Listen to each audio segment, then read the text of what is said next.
आप सभी का स्वागत है क्विक 24 न्यूज में।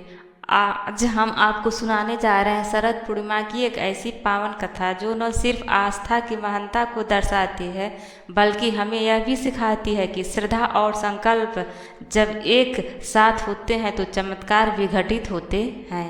बहुत समय पहले की बात है। एक गांव में एक साहूकार रहता था। उसके पास सब कुछ था, धन, प्रतिष्ठा और 2 सुंदर बेटियां। दोनों बेटियां धार्मिक प्रवृत्ति की थी और हर साल शरद पूर्णिमा का व्रत करती थी।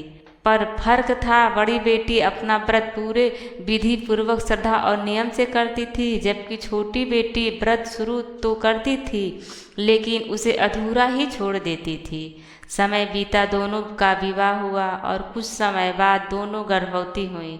जहाँ बड़ी बहन को पुत्र रत्न की प्राप्ति हुई, वहीं छोटी बहन की संतान जन्म लेते ही चल बसी। वो रोई टूटी, मगर किस्मत ने जैसे उसके हिस्से में सिर्फ पीड़ा ही पीड़ा लिखी थी।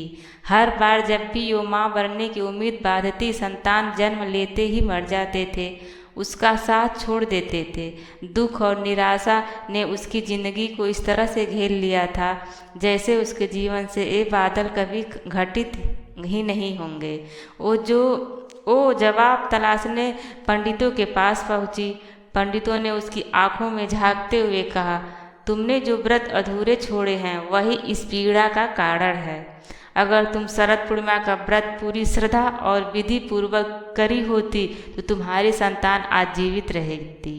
इस बार उसने ठान लिया, अब की बार कोई चूक नहीं होगी। उसने पूरे नियम से व्रत किया। कुछ समय बाद उसे फिर एक पुत्र रत्न की प्राप्ति हुई, लेकिन नियति फिर वही खेल गई।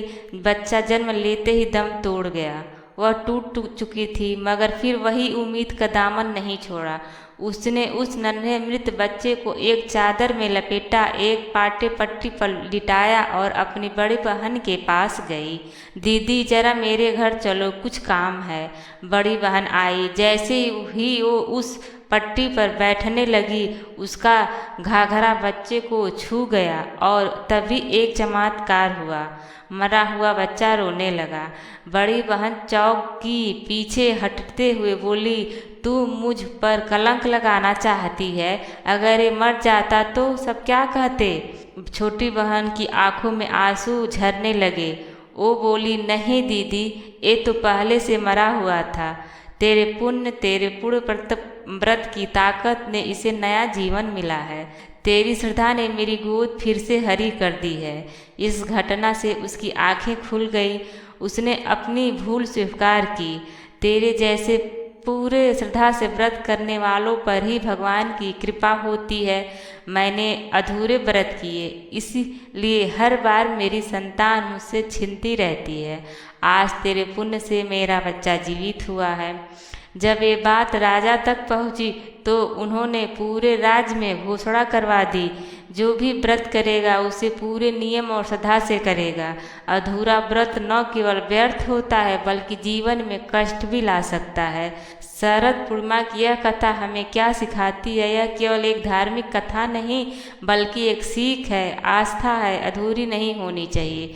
जो भी संकल्प लो उसे पूरा मन और नियम से निभाओ, क्योंकि अधूरी श्रद्धा अधूरा फल ही देती है। आपको यह कथा कैसी लगी कमेंट करके हमें ज़रूर बताएं और ऐसे ही प्रेरणादायक कहानियों को हमारे चैनल को क्विक 24 न्यूज को सब्सक्राइब कर लीजिए, करना न भूलें। धन्यवाद। शरद पूर्णिमा की हार्दिक शुभकामनाएं।